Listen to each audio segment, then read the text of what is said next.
She was a chemically engineered giant who spent 30 years committing slow-motion suicide in front of a cheering crowd.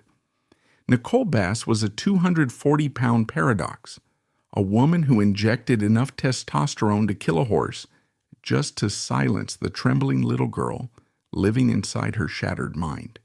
She built a fortress of granite muscle to protect herself from the world, but the real enemy was coursing through her veins, a toxic cocktail of steroids, painkillers, and crippling bipolar mania that rotted her organs while the cameras rolled. She possessed the physical strength to snap a human spine, yet she was so emotionally brittle that a single moment of silence drove her to the bottom of a vodka bottle. She murdered her own femininity to become a star, only to be rejected as a freak, dying penniless and alone in a body that was no longer a temple but a tomb. In the end, the iron didn't save her. It was the very thing that buried her. Nicole Bass entered the world on August 10th, 1964 in Queens, New York. To understand her psychological foundation, one must understand the environment of Queens in the 1960s and 70s. It was not the glitz of Manhattan, nor was it the suburban sprawl of Long Island. It was a place of concrete, noise, and sharp elbows. It was a borough defined by the working class, by a certain toughness that was not learned but inhaled. In the mid-60s, America was on the precipice of a cultural revolution, but inside the Bass household, life was relatively conventional, at least initially. Born into a middle-class Jewish family, Nicole was expected to follow a standard trajectory: school, perhaps college, marriage, children. But biology had a different plan. From the very beginning, Nicole was an outlier. While other children in her kindergarten class were uniform in their size, Nicole was already larger, heavier, and broader. In the animal kingdom, size is a survival advantage. The largest lion leads the pride. The largest elephant commands respect. But in the social hierarchy of an American elementary school, size, especially for a female, is a social death sentence. By the time she reached primary school, the separation had begun. Children, with their unfiltered cruelty, noticed the difference immediately. The teasing started as a whisper but grew into a roar that would echo in Nicole's ears for the rest of her life. She wasn't just tall for her age. She was massive. The psychological impact of being a big girl in the 1970s cannot be overstated. This was the era of Twiggy, of the waif, of the petite and delicate feminine ideal. Women were expected to be shrinking violets, taking up as little space as possible. Nicole Bass was an oak tree in a garden of tulips. Every time she walked into a classroom, she felt the eyes. She felt the silent assessment. She learned very early on that her mere physical existence was an affront to the norm. There is a specific trauma reserved for children who are mocked for things they cannot change. If you are bad at math, you can study. If you are mean, you can become kind. But if you are 6 feet tall in junior high school, there is no hiding. There is no retreat. You are a lighthouse, constantly visible, constantly exposed. By her teenage years, Nicole had surged to a height that would eventually top out at 6 feet 2, later billed as 6 feet 4, in wrestling boots. In the hallways of her Queens high school, she towered over the boys. This dynamic, a girl looking down at the boys, subverted the gender norms of the time so aggressively that it provoked hostility. Adolescent boys, fueled by their own insecurities, often attack what intimidates them. Nicole was a prime target. The nicknames were unoriginal but devastating: Amazon, Man-Beast, Freak. She tried to normalize her existence through sports. It was the logical path. Coaches, salivating at her height, pushed her toward basketball and volleyball. On paper, she should have been a star. She had the reach, the leverage, and the natural power. But the social pressure of high school sports proved too toxic. When she stepped onto the court, she wasn't cheered as an athlete. She was gawked at as a spectacle. Opposing teams mocked her. Even her own teammates were often distant, intimidated by the sheer scale of her. She wasn't one of the girls. She was the giant they stood next to, so they could feel more petite, more feminine by comparison. The joy of competition was strangled by the shame of visibility. Nicole eventually quit the teams. She withdrew. This was a pivotal moment in her psychological development. Had she found acceptance in traditional sports, her life might have taken a trajectory toward the WNBA or Olympic athletics. Instead, the rejection pushed her toward the fringes. It taught her that traditional avenues of success were closed to her. If she was going to succeed, she would have to do it in a world that rewarded the extreme. During these formative years, Nicole developed a defense mechanism that would become her trademark, the tough exterior. If the world was going to call her a brute, she would act like one. She adopted a street-smart, Queen's hardened persona. She learned to walk with a swagger that said, "Don't mess with me." But those who knew her during this period recall a different reality. Behind the scowl was a girl who was deeply sensitive, who wrote poetry, and who desperately wanted a boyfriend who wouldn't be embarrassed to be seen with her. Graduating high school in 1982, Nicole drifted into the workforce with limited options. The corporate world of 1980s New York was not welcoming to a woman of her stature. She didn't fit the secretary mold.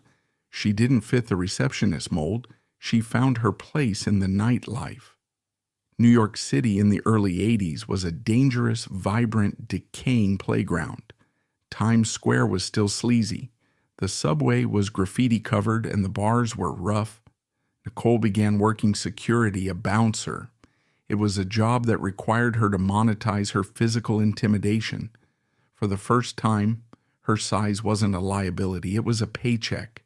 Standing at the door of a club, arms crossed, staring down unruly patrons, Nicole felt a flicker of power. She realized that fear was a form of respect. If they feared her, they wouldn't mock her. If they feared her, they wouldn't hurt her. This was the beginning of the Nicole Bass character. She began to curate the look, the leather jackets, the heavy boots, the stern expression. She was playing a role, protecting the fragile person inside by projecting an image of invincibility on the outside. But bouncing was just a job. It wasn't a calling, and it didn't solve the underlying dysmorphia. She was still just a big girl. She wasn't yet a muscular woman. That distinction is crucial. Being tall and heavy is genetic. Being a bodybuilder is an act of will. It is an act of reconstruction. The turning point came in the mid-1980s when Nicole Bass walked into a serious bodybuilding gym. The culture of bodybuilding in the 1980s was exploding. Arnold Schwarzenegger had brought the sport to the mainstream with pumping iron in the 70s. And by the 80s, the gym craze was in full swing. But for women, it was still a frontier. The premier female bodybuilders of the early 80s, Rachel McLish, Kike Iloma, were muscular, yes, but they still retained a softness, a classic feminine line. Nicole didn't fit that mold. But in the gym, unlike in high school, the goal was more size, more width, more power. For the first time in her life, Nicole found a metric where she was winning. She fell in love with the iron. There is a seductive clarity to weightlifting. The iron doesn't care if you're a man or a woman. It doesn't care about your face or your voice. If you can lift the weight, you earn the respect. Nicole began training with a maniacal intensity. She found that her body responded incredibly well to hypertrophy training. Her broad clavicles, which made buying dresses a nightmare, were perfect for hanging slabs of deltoid muscle. Her long legs, which made her feel awkward on the dance floor, became pillars of quadriceps power. The gym became her sanctuary.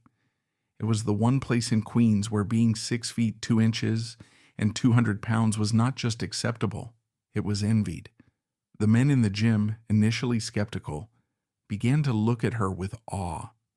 She was moving weights that most of them couldn't budge. This validation was addictive. It was the drug she'd been waiting for. And like any addict, she wanted more. She didn't just want to be strong, she wanted to be the strongest.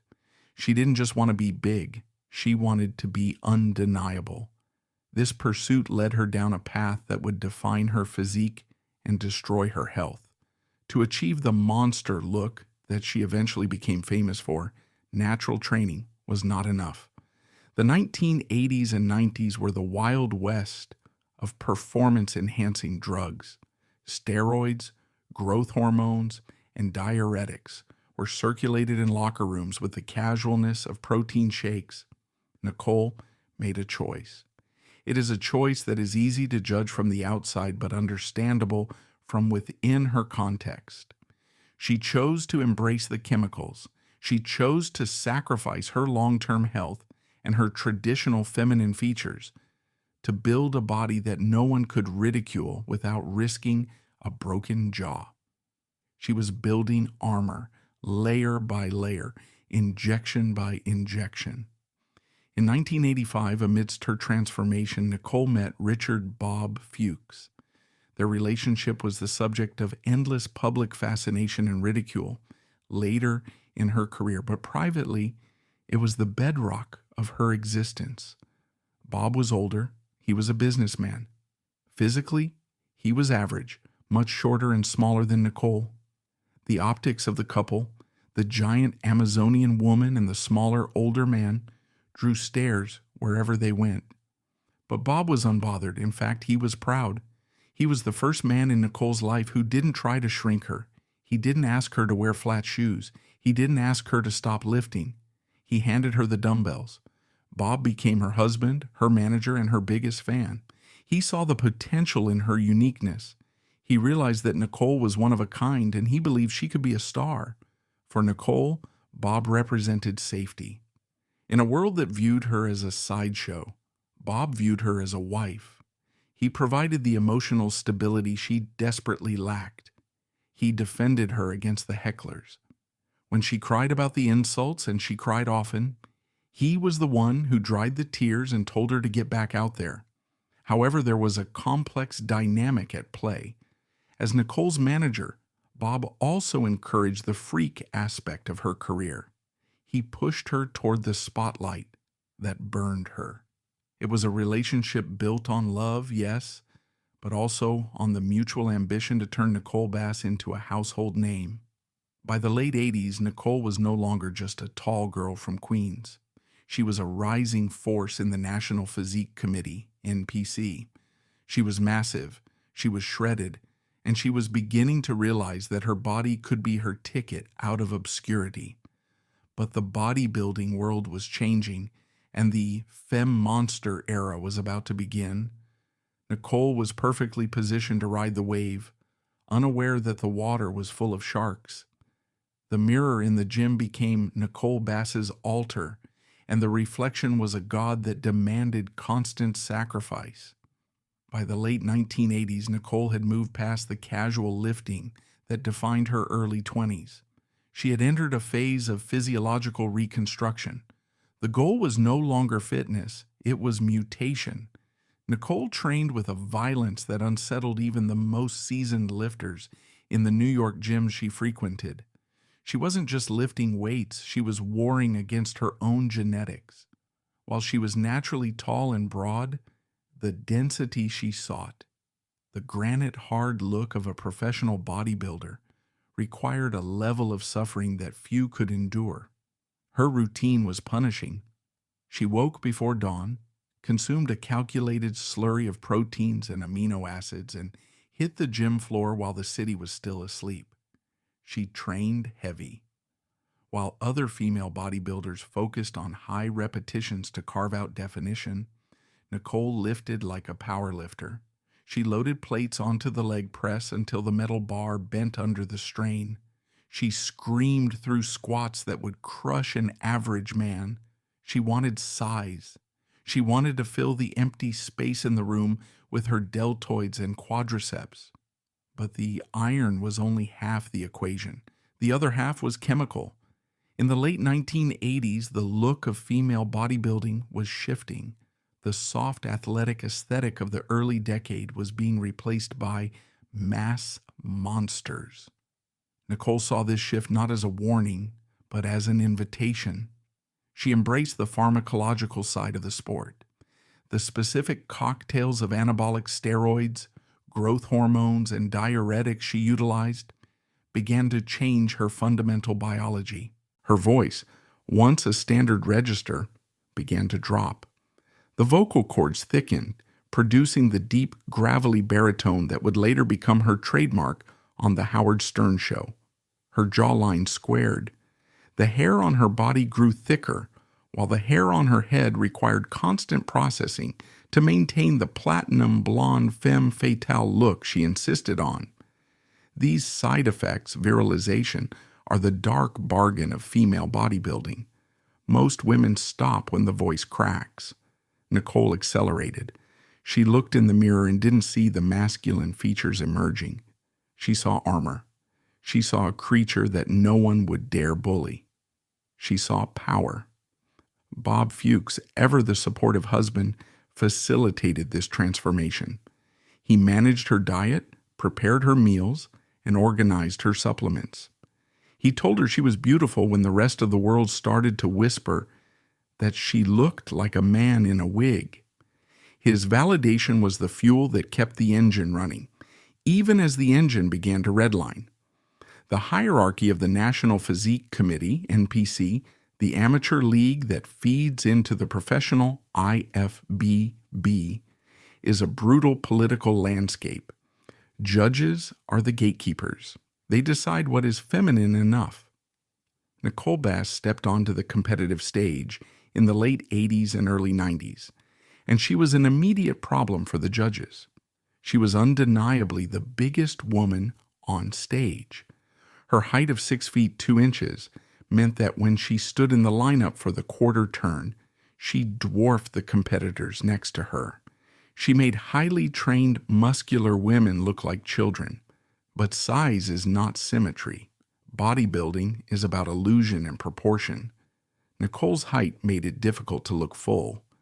A 5-foot woman looks massive with 15-inch arms. A 6-foot woman with 15-inch arms looks lanky. Nicole had to carry significantly more muscle mass just to look proportional. She had to be heavier, denser, and more extreme than anyone else just to be competitive. She competed in local shows across the tri-state area. She won the 1985 NPC Eastern USA Championships. She took titles in New Jersey and New York. The crowds loved her. There is a primal attraction to size, and Nicole knew how to work a room. She posed with a slow, deliberate menace. She flexed her biceps and the crowd roared. But the national judges were hesitant. They withheld the top honors. They penalized her for her blocky waist and her sheer overwhelming size. They wanted an aesthetic that Nicole simply couldn't provide. She was a tank in a competition for sports cars. This rejection fueled a bitter resentment in Nicole. She felt she was being discriminated against not because she lacked the muscle, but because she had too much of it. She believed the industry was afraid of her. She wasn't wrong. The IFBB was struggling with an image crisis, trying to keep female bodybuilding marketable to a mainstream audience. Nicole Bass, with her deep voice and gargantuan frame, was the opposite of marketable in the eyes of the corporate sponsors. She was terrifying. While the bodybuilding judges hesitated, another industry saw the dollar signs attached to Nicole's unique physicality. In 1993, Nicole Bass came onto the radar of Howard Stern. The shock jock was at the peak of his cultural dominance. His radio show was a parade of the unusual, the marginalized, and the eccentric, a group he affectionately and exploitatively dubbed the Whack Pack. Nicole's first appearances on the show were a masterclass in humiliation disguised as entertainment. Stern was ruthless. He didn't ask about her bench press or her diet macros. He asked about her genitals. He asked if she was really a man. He asked about her sex life with Bob. He had her stand next to his staff members to mock the height difference. For most people, this would be a breaking point. For Nicole, it was a business decision. She sat in the studio, headphones on, laughing along with the jokes. When Stern made a crack about her jawline, she smiled. When he insinuated she was transgender, she issued a playful denial rather than a furious rebuttal. Why? Because Nicole Bass craved fame more than she craved dignity. The bodybuilding world paid pennies. The exposure on the Howard Stern show was worth millions in brand recognition. Overnight, Nicole Bass went from a local gym celebrity to a national name. People started recognizing her on the street. Hey, that's the giant lady from Stern. She leveraged this. She began charging for appearances at clubs. She started getting offers for low-budget films and photo shoots. She realized that being a freak was profitable. She leaned into the persona. She wore tighter clothes, higher heels, and bigger hair. She exaggerated the very traits the bullies mocked, turning herself into a living caricature. But deep down, the duality was tearing her apart. Friends from this era recall Nicole crying in locker rooms after appearances. She would ask, "Do I really look that bad?"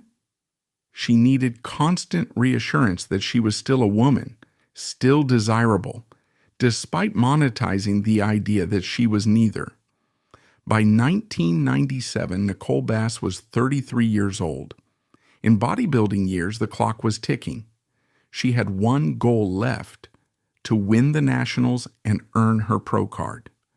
She wanted to prove to the judges, to Stern, and to the world that she was a legitimate athlete, not just a radio sideshow. She hired the best prep coaches. She dialed in her diet to a level of starvation that bordered on psychosis. For months, she lived on tilapia, asparagus, and water. She trained until she blacked out. She upped the dosage of her supplements, pushing her body into a state of hypermetabolism. The 1997 NPC National Bodybuilding Championships took place in a tense atmosphere.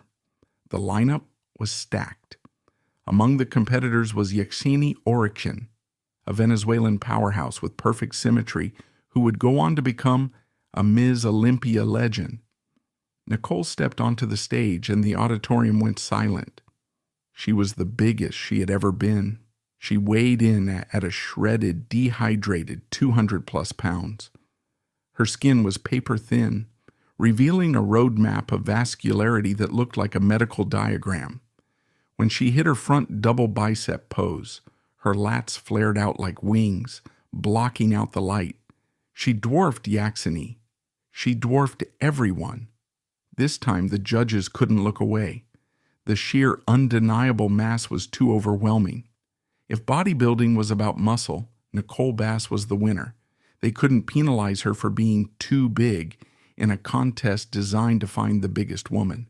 They called her name, Nicole Bass, 1997 NPC National Heavyweight Champion and overall winner. She fell to her knees. It was the vindication of a lifetime. The girl who was teased in Queens for being a giant was now the queen of the giants. She accepted the trophy with tears streaming down her face, her deep voice cracking as she thanked Bob. She had done it. She was a professional. She had the pro card. The victory at the Nationals should have been the beginning of a long reign as Ms. Olympia. It wasn't. It was the end. Immediately after her win, the reality of the IFBB politics set in. The magazines featured her, but often in the freak sections, not the glamour spreads. The contracts didn't pour in. The supplement companies were wary of putting her face on their bottles. She was too extreme even for the extreme world of bodybuilding. Nicole looked at the Olympia stage, the Super Bowl of bodybuilding, and realized she would never win there. The reigning champion, Kim Chizevsky, was massive, but she had a tightness and a structure that Nicole lacked. Nicole realized that her height, once her greatest weapon, was now her limitation. She would always look lanky compared to the compact power of the shorter women. Furthermore, the money in female bodybuilding was non-existent. The prize money for winning the nationals barely covered her steroid cycle for the year. She was a champion, but she was broke. She held the trophy, but she felt empty.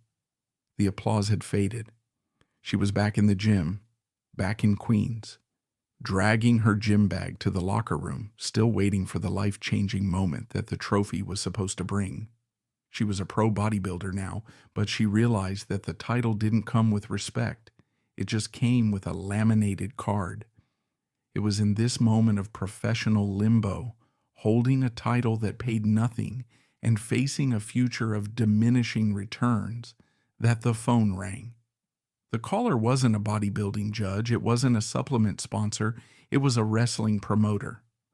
Paul Heyman, the mad scientist behind Extreme Championship Wrestling, ECW, had seen photos of Nicole. He didn't care about her symmetry. He didn't care about her vascularity. He didn't care if her voice was deep or if her jaw was square. He saw a monster. And in the world of professional wrestling, monsters sold tickets. Heyman didn't want Nicole to pose. He wanted her to hurt people. He offered her a role that required zero acting ability and zero wrestling skill. He just needed her to stand there and look terrifying. Nicole hesitated. She considered herself an athlete, a disciplined sculptor of the body. Wrestling was a carnival. It was fake. It was lowbrow. But Bob looked at the numbers. The wrestling money dwarfed the bodybuilding money. The exposure would be global.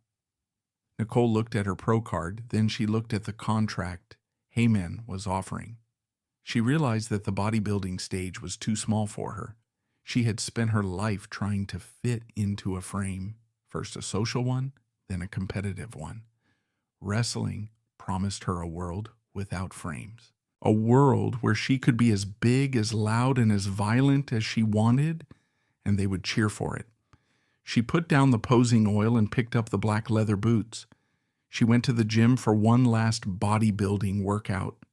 She looked at the mirror. The national champion stared back. She said goodbye to that woman.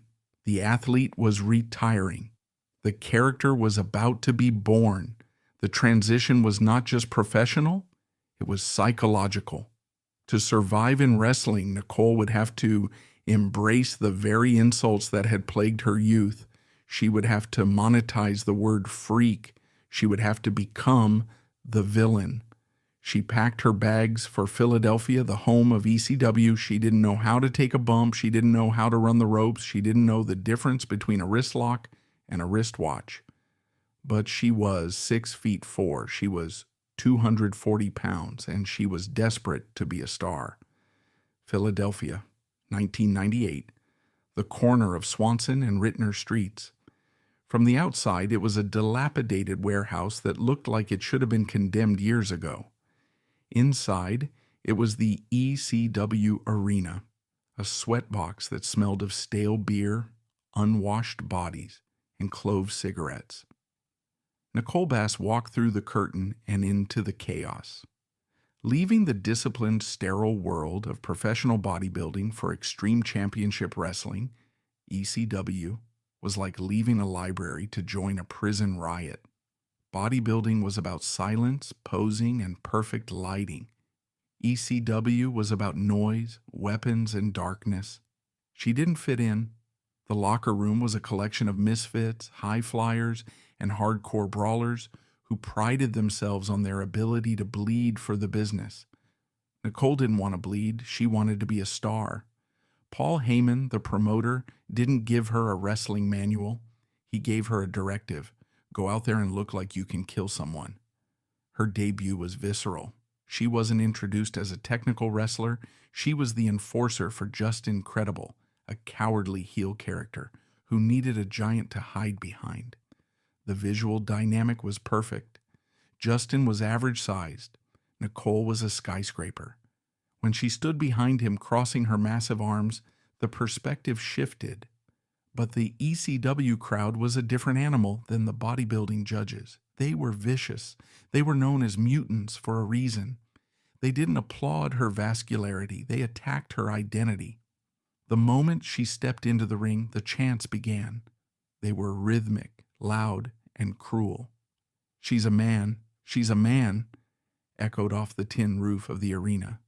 Nicole stood in the center of the ring, staring out into the sea of angry, screaming faces. In bodybuilding, you smile to hide the strain of flexing. In wrestling, she learned to scowl to hide the pain of the insults. She grabbed the ropes, shaking them, roaring back at the crowd. To the fans, she was playing a character. To Nicole, she was fighting for survival. Her role was simple: intimidation. She didn't need to know how to apply a headlock. She just needed to execute power moves. The chokeslam became her signature. She would grab a male wrestler, often someone smaller like Mikey Whipwreck, lift him by the throat, and drive him into the canvas. The crowd popped. They loved the violence, even if they hated the person delivering it. Backstage, however, the transition was brutal. Nicole was an outsider. The wrestling business is notoriously insular. The boys protect the business. Nicole was viewed as an interloper, a bodybuilder trying to make a quick buck in their world. She didn't know the secret handshakes. She didn't know the etiquette. She often traveled alone or with her husband Bob, isolating herself from the locker room culture. While the other wrestlers went to bars to drink away the pain of the matches, Nicole went back to the hotel to eat her pre-measured meals and inject her insulin. She was still training like a bodybuilder, trying to maintain 240 pounds of muscle while living on the road. It was a grueling existence. The car rides were long. The pay in ECW was notoriously unreliable, but the exposure was working. Wrestling magazines started featuring her. She was the world's largest female bodybuilder, turned the world's most dangerous valet. Bob kept the vision alive. He saw ECW for what it was, a stepping stone. He knew that the gritty warehouse in Philadelphia wasn't the end goal. The end goal was Stamford, Connecticut, the World Wrestling Federation. By early 1999, the Monday Night Wars between the WWF and WCW were at their peak. Both companies were desperate for new attractions. They threw money at anything that could pop a rating. Vince McMahon, the owner of the WWF, has always had a fascination with size. He loved giants. He loved Andre the Giant, Big John Studd, The Undertaker. When tapes of Nicole Bass reached the WWF offices, the reaction was immediate. She was a visual spectacle that couldn't be ignored. But they didn't want her to wrestle the men, as she did in ECW. They had a specific role in mind. The WWF's women's division was centered around Sable, Rena Mero. Sable was the quintessential 1990s sex symbol. Blonde, busty, and traditionally beautiful. She was the cover of Playboy. She was the fantasy. The WWF creative team pitched a simple concept: Beauty and the Beast. They wanted Nicole to be Sable's bodyguard. The contrast would be jarring. Sable would represent the ideal woman, and Nicole would represent the monster protecting her. It was a lucrative offer. The money was exponentially higher than anything she made in bodybuilding or ECW. It was national television, millions of viewers. Nicole signed the contract. She packed her bags. She was leaving the bingo halls. She was going to Wrestlemania. March 28th, 1999. The first Union Center in Philadelphia. Wrestlemania 15. This was the Super Bowl of sports entertainment. The production trucks alone cost more than the entire ECW company. Pyrotechnics, lights, 20,000 screaming fans. Nicole stood behind the curtain, her heart hammering against her ribs. This was it. The moment she had destroyed her body for. The moment she had endured the high school bullies for. Sable's music hit. The crowd erupted.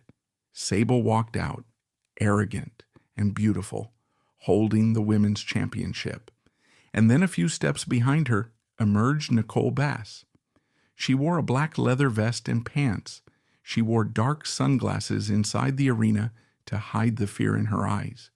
She walked with a stiff, robotic gait. The audience audibly gasped.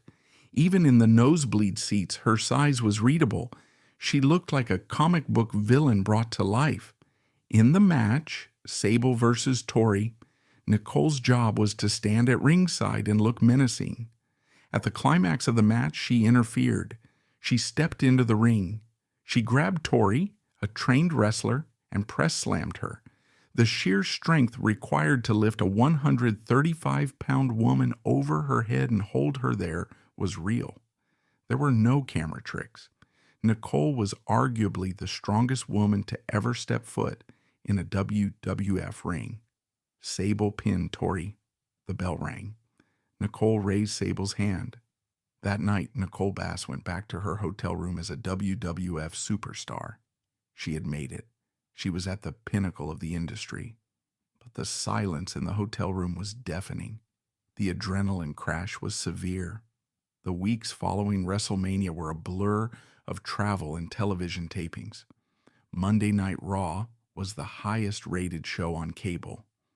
Nicole was appearing live on TV every week, but the WWF locker room in 1999 was a shark tank.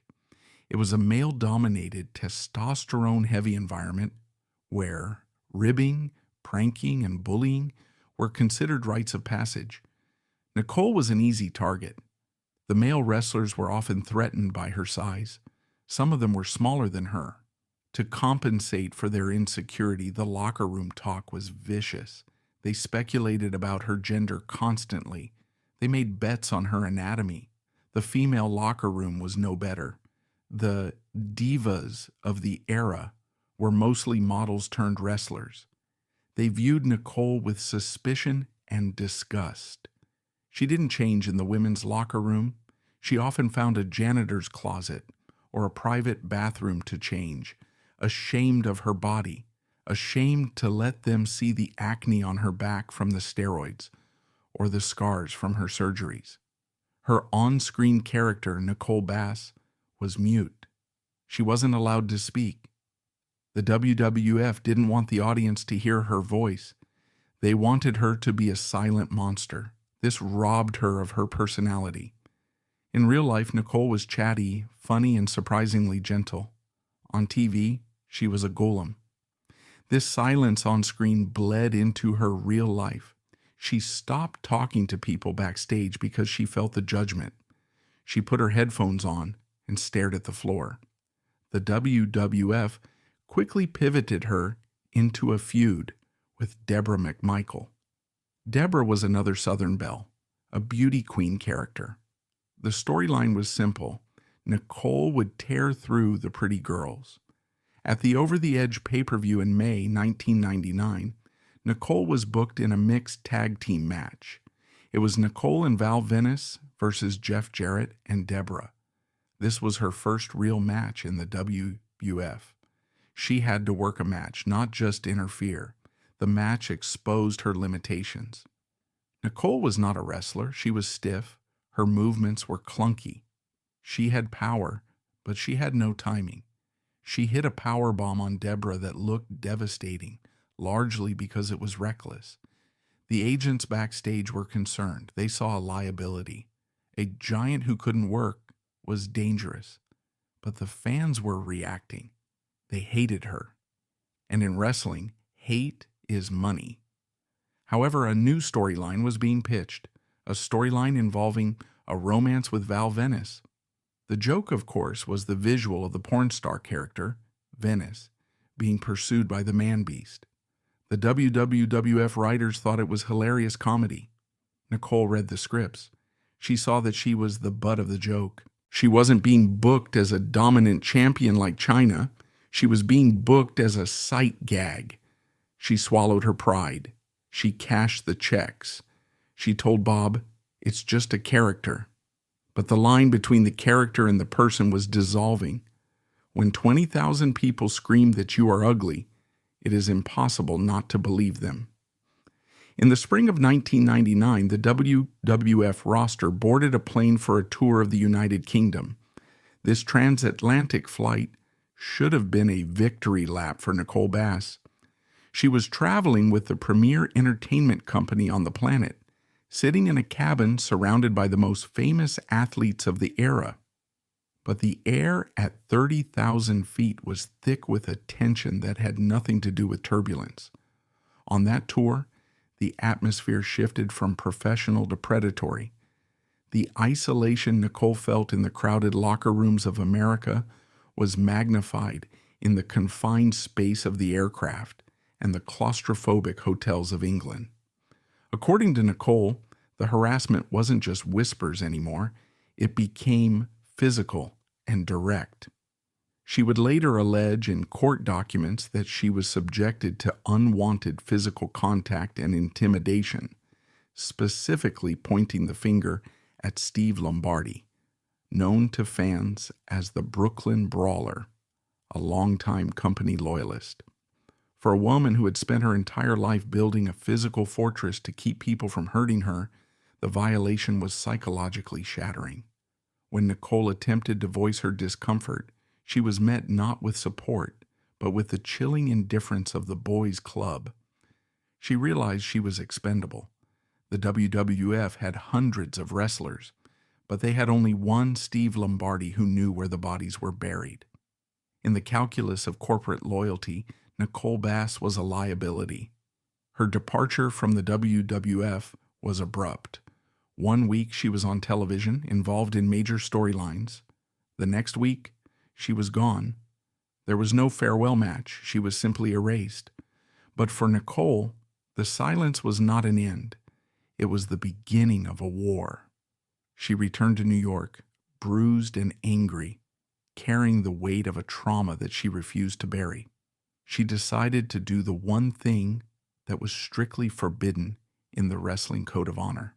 She decided to sue. Filing a sexual harassment lawsuit against the World Wrestling Federation in 1999 was an act of professional suicide. The company was at the zenith of its power, a billion-dollar juggernaut with a legal team that could crush dissent with the stroke of a pen. Nicole Bass was an unemployed bodybuilder with dwindling savings and a reputation that made her an easy target for character assassination. The legal battle that ensued was a grinding, years-long war of attrition that would drain Nicole of her money, her hope, and her reputation. The discovery phase of the trial was a humiliation in itself. The defense's strategy was ruthless but effective. They put Nicole's character on trial. They argued essentially that a woman who looked like Nicole Bass, a woman who had made a living playing a freak on the Howard Stern show, a woman who had posed for provocative photos and engaged in lewd humor for entertainment, could not possibly be a victim of sexual harassment. They weaponized her own survival mechanisms against her. The defense painted a picture of Nicole not as a vulnerable woman, but as a raunchy, willing participant in the sex and violence culture of the industry. They played clips from the Stern show where Nicole joked about her sex life. They showed photos of her in scantily clad bodybuilding poses. The argument was a brutal reflection of societal prejudice. If you sell your body as a spectacle, you lose the right to protect it. They argued that because she participated in the commodification of her sexuality, she had no boundaries that could be violated. It was a legal strategy designed to dehumanize her, to strip away the context of her performance and present her as someone who asked for it. For Nicole, sitting in the courtroom, listening to lawyers dissect her life, it was a reliving of the high school bullying on a grand, sterile scale. They weren't calling her a monster to her face. They were doing it in legal briefs, using Latin terms and high-priced rhetoric to say that she was something less than a woman, and therefore undeserving of the protections afforded to women. While the lawyers battled in depositions, Nicole was fighting a losing war in the court of public opinion. The wrestling fan base, fiercely loyal to the WWF, largely sided with the company. Internet forums, then in their infancy, were filled with vitriol directed at Nicole. They called her a gold digger. They called her a liar. They mocked her appearance relentlessly. The narrative took hold that she was bitter about being fired and was trying to shake down the company for a payout. Nicole tried to tell her side of the story. She appeared on talk shows, she gave interviews, but she was fighting against a masterful PR machine. The WWF painted the lawsuit as frivolous. They minimized her role in the company. They acted as if she was barely an employee, just a temporary contractor who didn't fit in. The psychological toll of this public rejection was devastating. Nicole had spent her life seeking the applause of the crowd, using her body to elicit a reaction. Now, the reaction was universal scorn. The armor she had built, the muscles, the attitude, could not stop the arrows of public opinion. Bob Fuchs stood by her, a silent pillar of support in the hurricane. He mortgaged their future to pay the legal fees. He believed in her. He knew the truth of what happened in that hotel in England, but even his love could not shield her from the daily reality of being a pariah. The phone stopped ringing. The appearance bookings dried up. Friends in the industry, people she had traveled with, eaten with, trained with, stopped returning her calls. They were afraid. In the wrestling business, being associated with someone suing Vince McMahon was a career death sentence. Nicole was radioactive. The trial concluded in 2002, dragging into 2003. After years of litigation, emotional exhaustion, and financial ruin, the jury returned a verdict. They ruled in favor of the World Wrestling Federation. The claims of sexual harassment were dismissed. The jury, swayed by the defense's character assassination and the lack of concrete physical evidence, a common hurdle in harassment cases of that era, decided that Nicole Bass had not proven her case. The verdict was a hammer blow. It wasn't just a legal defeat, it was a moral invalidation. The court had essentially told her that her experience didn't matter, that her pain wasn't real, or at least not real enough to warrant compensation. Nicole walked out of the courthouse into a gray New York afternoon, her bank account empty and her name tarnished. She had stood up to the giant, and the giant had stepped on her. The tragedy of the verdict was not just in the loss of money, but in the loss of purpose. Nicole had held on to the lawsuit as a crusade. It gave her a reason to get out of bed in the morning. She was fighting for justice. She was fighting for all the freaks who had been abused by the powerful. When the gavel fell, that purpose vanished. She was left with nothing but the silence. The adrenaline of the fight was gone, replaced by a hollow, aching void. She was approaching 40 years old. Her body was battered from years of training and steroid use. Her career was dead. Her reputation was in tatters. In the months following the trial, Nicole retreated. The monster of the WWF was gone, replaced by a woman struggling to find a reason to exist in a world that had clearly stated it didn't want her. The physical toll of her lifestyle began to manifest in terrifying ways. The steroids she had used to build the physique that made her famous were now extracting their price. Her internal organs were under siege. Her pancreas, stressed by years of chemical enhancement and the heavy diet required to maintain 240 pounds, was beginning to fail. But the physical pain was secondary to the emotional agony. Nicole fell into a deep depression. She began to self-medicate. The discipline that had defined her bodybuilding career, the strict diets, the scheduled training, crumbled. She stopped going to the gym. The sanctuary of iron, which had been her church since 1985, became a place of shame. She didn't want to be seen. She didn't want to answer questions about the trial. She didn't want to see the pity in people's eyes. She spent her days in her apartment in Queens, surrounded by memorabilia from a career that felt like a hallucination. The photos of her holding the NPC trophy, the posters of Wrestlemania, they were artifacts of a life that belonged to someone else. She was haunted by the what-ifs. What if she had never signed with the WWF? What if she had stayed in the gym? What if she had been born small and pretty instead of big and strong? The depression was a heavy, suffocating blanket. It wasn't a sadness. It was a total loss of hope.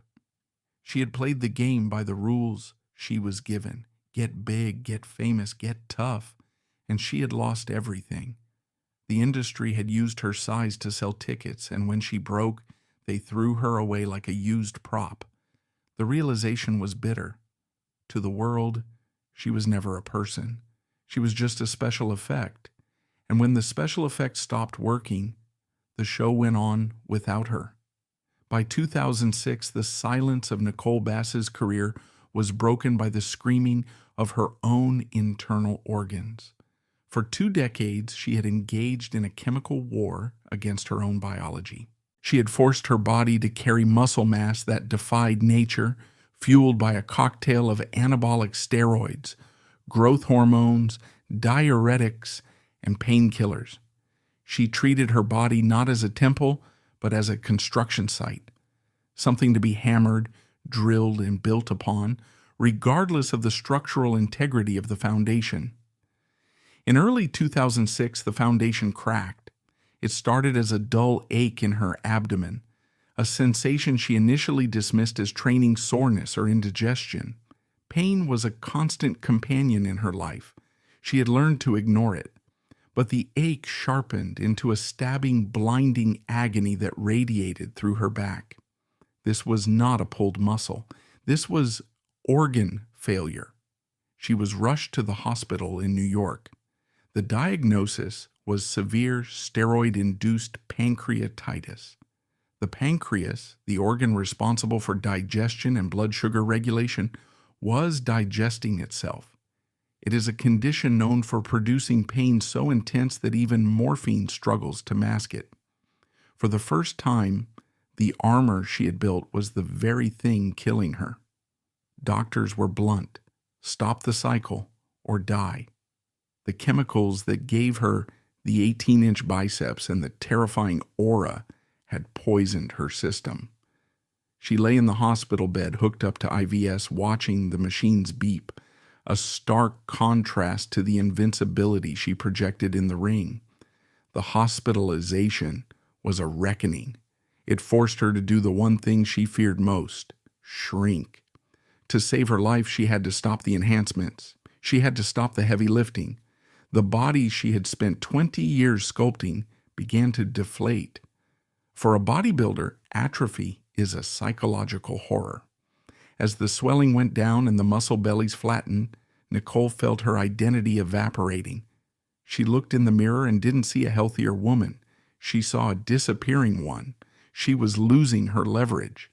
Without the freakish size, who was she? Just a tall woman with a deep voice and a bad reputation. Survival required money, and with the wrestling bridges burned and her health compromised, Nicole returned to the only place that would still have her, the Howard Stern Show. If the WWF was a physical meat grinder, the Stern Show was a psychological one. Nicole officially became a fixture of the Whack Pack, a collection of societal outcasts, the mentally ill and the physically unusual, whom Stern paraded for the amusement of his millions of listeners. This period of her life was a study in humiliation as currency. Nicole was no longer the world's strongest woman. She was a punchline. Stern's interviews were relentless interrogations into her gender, her sexuality, and her physical appearance.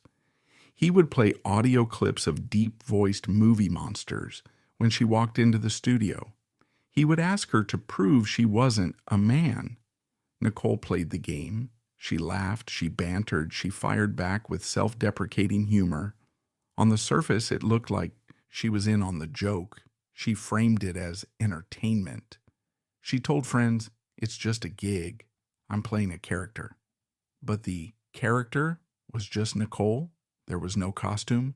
There was no script. They were mocking her real face, her real voice, her real life. The dynamic was abusive, yet symbiotic. Stern provided her with relevance. He kept her name in the papers.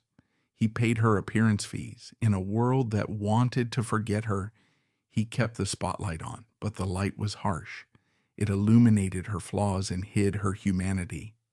To the listeners driving to work, laughing at the man-beast on the radio, Nicole Bass wasn't a person with feelings, a husband, or a history of athletic achievement. She was a carnival attraction. The tragedy was that Nicole was intelligent. She was articulate. She had a sharp wit. But the show had no interest in her intellect. They only wanted the spectacle. She was trapped in a feedback loop. The more she played into the freak persona, the more airtime she got. The more airtime she got, the more the public viewed her as subhuman. Between radio appearances and hospital visits, Nicole attempted to keep a toe in the wrestling waters. But the ocean of the WWF was gone, replaced by the muddy puddles of the independent circuit. The indies are the unglamorous underbelly of professional wrestling. High school gymnasiums, VFW halls, county fairs. The lighting is bad, the pay is cash in an envelope, and the locker rooms are often just a section of the hallway curtained off. Nicole Bass, the woman who had walked out at Wrestlemania 15 in front of 20,000 people, was now walking out in front of 200 people in a bingo hall in New Jersey. These appearances were melancholy affairs. She would be booked as a special attraction. She would sign autographs at a folding table, sitting alone while fans walked past, sometimes afraid to approach her, sometimes shouting the same insults she heard on the radio. In the ring, her physical limitations were now glaring. Without the production magic of the WWF or the protection of top-tier agents, she was exposed. She was slower. Her knees were shot. Her back was agony. She would do a few spots, a choke, a slam, and the crowd would give a polite, nostalgic cheer, mixed with the inevitable heckling. She wasn't building a legacy anymore. She was selling off the scraps of her past. She was trading on a name that was associated with a lawsuit and a radio show, not wrestling excellence. There is a specific sadness to the legend on the indie circuit. It is the sadness of someone refusing to let go of a ghost. Nicole would put on the black leather, do the hair, apply the heavy makeup, and try to summon the monster one more time. But the monster was tired. The monster was sick. Through the lawsuits, the illness, and the humiliation, Bob Fuchs remained her constant. He was the one who drove her to the hospital when the pancreatitis flared. He was the one who negotiated the fees for the autograph signings. He was the one who told her she was beautiful when the internet called her an abomination. But time was coming for Bob too. In the early 2010s, the dynamic shifted. Bob, significantly older than Nicole, began to fail. The protector became the patient. Nicole, who had spent her entire adult life being managed and cared for by Bob, suddenly found herself in the role of caregiver. This terrified her. Nicole had navigated the world by being the big one, but emotionally, she was the little one in the marriage. Bob handled the finances. Bob handled the conflicts. Bob was the buffer between Nicole and the cruel world. As Bob's health declined, the walls of their apartment in Queens seemed to close in. The money was tight. The legal fees from the WWF lawsuit had decimated their savings. The Stern appearances didn't pay a fortune. They were living on the edge of poverty, surrounded by the dusty trophies of a glory that felt like a lifetime ago. Nicole nursed him. She used her physical strength to lift him when he couldn't walk. She cooked for him. She watched the man who had been her rock slowly erode. The impending loss of Bob hung over her like a guillotine. She knew deep down that she wasn't built to survive without him. He was the only person who knew the real Nicole, the soft-spoken, poetry-writing girl from Queens. Without him, she would just be Nicole Bass to the whole world, 24 hours a day. She would have no place to take off the mask. In May 2013, the blade dropped. Bob Fuchs died. The obituary was small. The world didn't stop. But for Nicole Bass, the sun went out. The grief was catastrophic. It wasn't just the loss of a husband, it was the loss of her entire support system.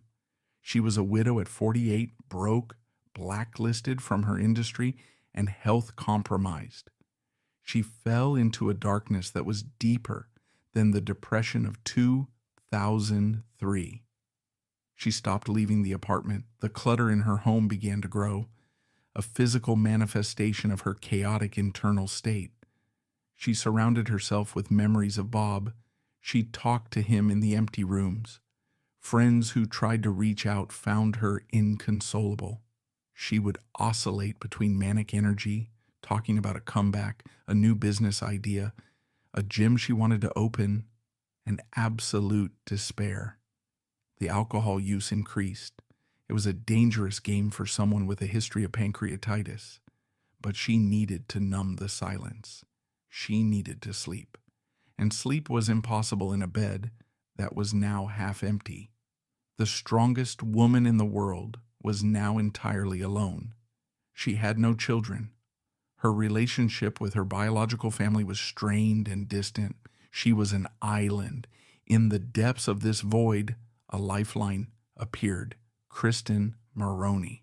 Kristen was not from the wrestling world. She was a regular woman, a business partner, and eventually a romantic partner. She came into Nicole's life when the lights were dimmest. Kristen saw past the caricature. She didn't care about the WWF. She didn't care about the whack pack. She saw a woman who was drowning and reached out a hand. They became partners. They formulated a plan. They would open a gym. It was a return to the beginning, to the iron sanctuary where Nicole had first found herself. They called it Steel Gym. For a brief moment, there was a spark. Nicole had a project. She had someone to wake up for. She threw herself into the idea of mentorship. She wanted to train women. She wanted to teach them how to be strong, how to build their bodies. She wanted to be the mentor she never had. But the past is a heavy chain. The gym business is brutal. It requires capital, energy, and a clean reputation. Nicole had none of these. The shadow of her public persona loomed over everything. Potential investors or clients would Google her name and see the mugshots, the tabloids, the stern clips. The comeback was sputtering before it even started. Nicole tried to project optimism. She posted on social media, showing a smiling face, claiming she was better than ever. But those close to her saw the tremors in her hands. They saw the yellowing of her eyes from the liver and pancreas stress. They heard the slur in her speech late at night. She was fighting a war on two fronts, one against the world that wouldn't let her move on, and one against a body that was shutting down. And she was running out of ammunition. By 2015, the narrative of Nicole Bass's life had fractured into two distinct realities. There was the digital reality, the one she curated on Facebook and Instagram, and the visceral, decaying reality of her daily existence in Queens. On social media, Nicole was fighting back. She posted photos of herself in the gym, flexing arms that were still impressively large, though lacking the granite density of her prime.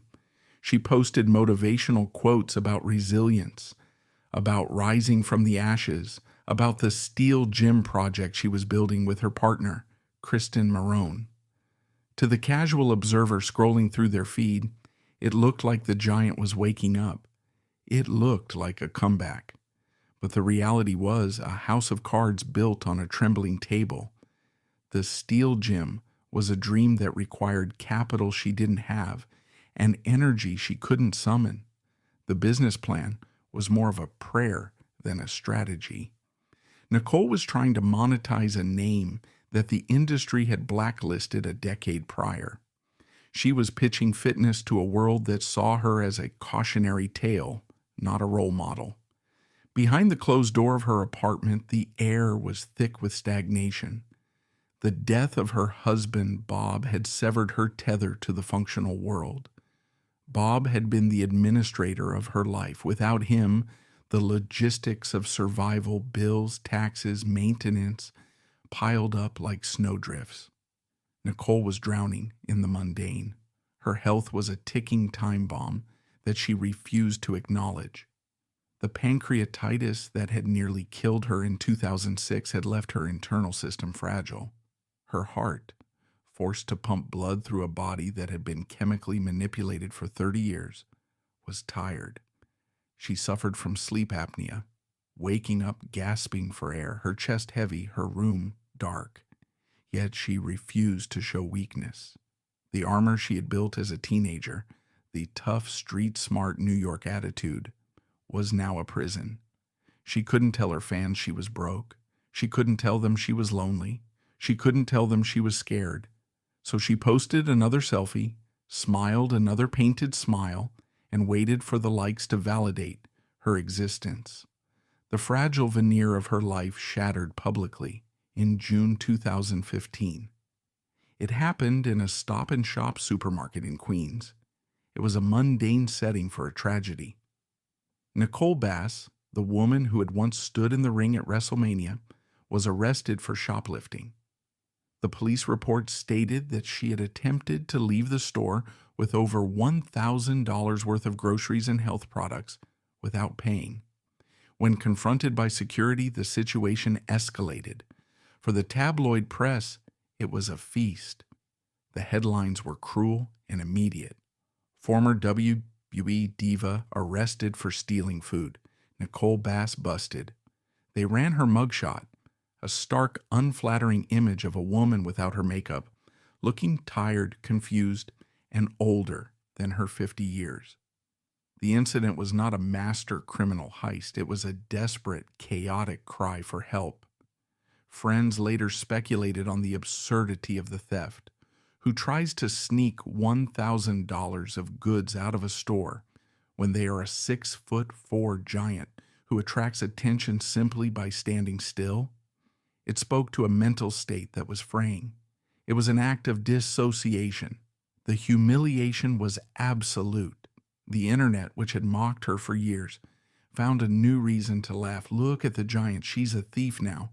But if you looked closer at the list of stolen items, it wasn't luxury goods. It was food. It was protein. It was survival gear. It was the inventory of a woman who was terrified of scarcity. The legal charges were eventually resolved. She agreed to a deal that would dismiss the case if she stayed out of trouble. But the damage to her psyche was permanent. It reinforced the narrative that she was a loser, a has-been. It stripped away the last remnants of her dignity. She wasn't a star anymore.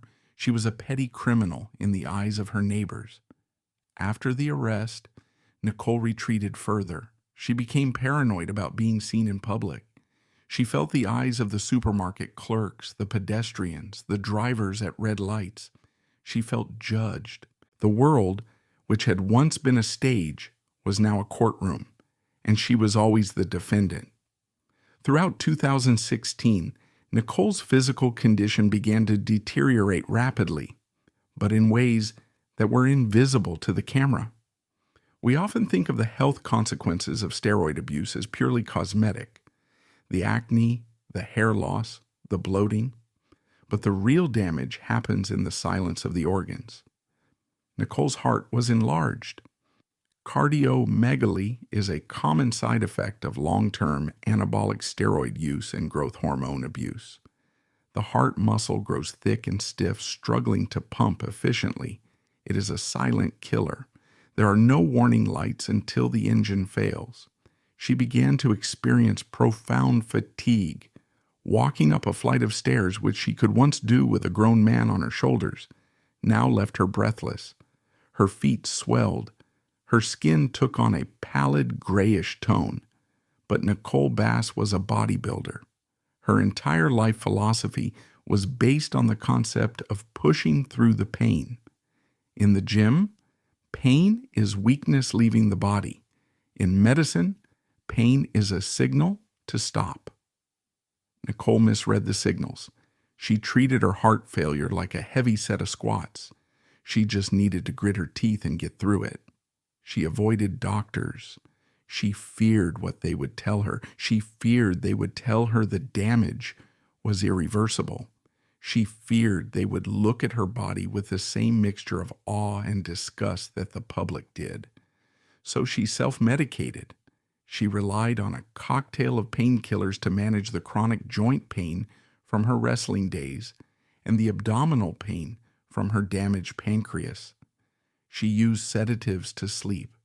It was a dangerous chemical balancing act, performed on a tightrope over an abyss. Kristen Morone watched this decline with helpless terror. She tried to be the caretaker, but Nicole was stubborn. She was the protector, not the protected. She refused to admit that the machine was breaking down. During this final year, Nicole made sporadic appearances on The Howard Stern Show. These were her last connections to the mainstream media. The tone of these final interviews is haunting in retrospect. Stern, who had moved to Sirius XM and mellowed slightly, still treated her as a curiosity, but there was a weariness in Nicole's voice. The banter was slower. The sharp Queens girl wit was dulled by exhaustion. She talked about her life, but the stories were repetitive. She talked about the gym, about the injustice of the WWF lawsuit, about missing Bob. She was stuck in a loop, replaying the greatest hits of her trauma because she had no new victories to share. The listeners laughed, but the laughter was thinner. It was becoming uncomfortable to listen to a woman who was clearly unwell being prodded for entertainment. Yet, Nicole needed the check. And more than the check, she needed to feel relevant. Driving into Manhattan, entering the studio, putting on the headphones, it was the only time she felt like Nicole Bass, the star. For an hour, she existed. When she left the studio and got back into the car to drive to Queens, the lights went out again. Christmas, 2016, the final holiday. The atmosphere in the apartment was heavy. The festive decorations, which Nicole had always loved, felt like artifacts from a happier time. She spent the holidays with Kristen, but the shadow of Bob was everywhere. Nicole was retrospective. She spent hours looking at old photos. Photos of her and Bob on their wedding day. Photos of her holding the NPC trophy in 1997. Photos of her backstage at Wrestlemania. She began to talk about her legacy. She told Kristen that she wanted to be remembered as an athlete, not a joke. She wanted people to know how hard she worked. She wanted them to know that the muscles were real, that the strength was real. There was a sense of foreboding. Friends who spoke to her on the phone during this period described a woman who sounded like she was saying goodbye, even if she didn't use the words. She was settling emotional accounts. She was tired of fighting. The anger that had fueled her for so long, the anger at the bullies, at Vince McMahon, at the judges, was fading. It was being replaced by a profound, crushing exhaustion. The giant was simply too tired to carry the weight of the sky anymore. The end did not come with a bang. It came on a Thursday, February 16th, 2017. A cold, gray day in New York. Nicole was in her apartment. The details of the final hours are reconstructed from the tragic aftermath. She was likely alone in the room, or perhaps moving between rooms, when her heart, the engine that had driven a 240-pound chassis through 52 years of struggle, finally gave out. It was a massive heart attack. The collapse was instant. The giant fell. When she was found, she was unconscious. The paramedics arrived. The scene was chaotic, trying to revive a woman of her size, navigating the cramped apartment. They got a pulse, but it was faint. She was rushed to the hospital, the same hospital she had visited so many times for her pancreas. But this time, the damage was catastrophic. The lack of oxygen to the brain during the cardiac arrest had been too long. She was placed on life support. For the next few hours, Nicole Bass lay in a hospital bed, surrounded by machines that breathed for her. The doctors performed their tests. They looked for brain activity. They looked for the spark. But the spark was gone. Kristen Marone stood by the bedside. She held the hand that had once choke-slammed men, the hand that had lifted heavy iron, the hand that had held Bob's hand. It was limp. The doctors delivered the news. Nicole was brain dead. The body was there, the massive, imposing, famous body. But Nicole had left the building. The decision had to be made. It is the hardest decision in human experience, to turn off the machine, to let the silence win. But before the final switch was thrown, there was a brief, surreal window of time where the world didn't know yet. Nicole Bass was suspended between life and death, a Schrodinger's celebrity. The news began to leak, the wrestling dirt sheets, the internet forums, the Facebook groups. Rumors started to swirl. Is Nicole Bass dead? The speculation was rampant. Some people made jokes, some people expressed shock. But in that hospital room, there was no noise, just the rhythmic hiss of the ventilator. The tragedy of her life was about to be capped by the tragedy of her death. She was dying as she had lived, the subject of public speculation, while privately she was completely, utterly alone in the dark. On the morning of February 17th, 2017, the decision that no one wants to make was finally made. The doctors had been clear. There was no coming back. The brain activity was gone. The woman who had once captivated and terrified millions was no longer present in the room.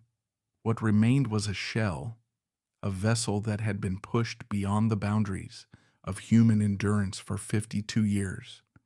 Kristen Marone gave the nod. It was an act of mercy. The machinery that had been forcing air into Nicole's lungs was silenced. The rhythmic, mechanical hiss that had filled the room for the last 24 hours stopped. In the movies, death is often dramatic, a final gasp, a final word.